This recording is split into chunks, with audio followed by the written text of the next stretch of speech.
বিসমিল্লাহির রহমানির রহিম। জামায়াতের সঙ্গে বিএনপির জোট ছিল, তবে দীর্ঘদিন দলটির সঙ্গে একটা দূরত্ব বজায় রেখে চলছে জাতীয়তাবাদী দলটি। জামায়াতের সঙ্গে বিএনপির সম্পর্ক এখন কোন পর্যায়ে আছে, এই প্রশ্নগুলো এখন সবার মনে ঘুরপাক খাচ্ছে।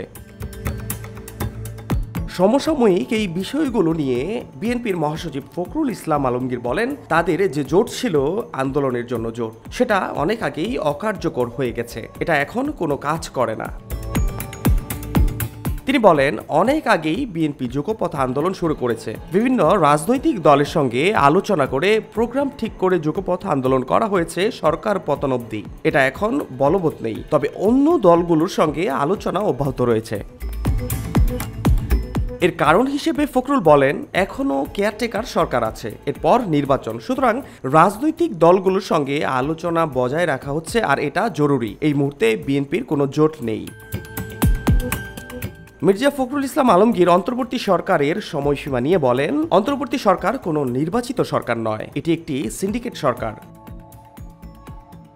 তাদের প্রধান দায়িত্ব দেশে দীর্ঘকাল ফেসিবাদী সরকারের দুঃশাসনের ফলে যে গণতান্ত্রিক ও রাষ্ট্রীয় প্রতিষ্ঠানগুলো ভেঙে পড়েছে সেগুলোকে একটি জায়গায় নিয়ে আসা, যে জায়গায় আনতে পারলে দেশে একটি অবাধ সুষ্ঠু নির্বাচন করে নির্বাচিত সরকারের হাতে ক্ষমতা হস্তান্তর করা সম্ভব। এবারের জন্য সুনির্দিষ্ট সময় বলা মুশকিল, কারণ এবার এত বেশি ড্যামেজ হয়েছে, দীর্ঘকাল প্রতিটি প্রতিষ্ঠানকে ধ্বংস করেছে।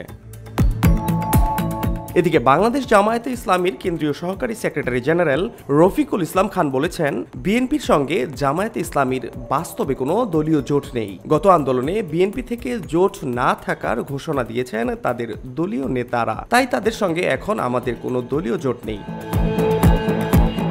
জামায়াত নেতা বলেন, বিএনপির সঙ্গে পারস্পরিক সম্পর্ক ও ভ্রাতৃত্ববোধ বজায় আছে, থাকবে। তাদের সঙ্গে যোগাযোগ আছে, এটা দল রক্ষা করে চলবে। তাদের সঙ্গে জামায়াতের মাঝে মাঝে বসা হয় এবং দেশের সামগ্রিক পরিস্থিতি নিয়ে আলোচনা হয়। ফাহাদ শাহরিয়ার, খবর সংযোগ।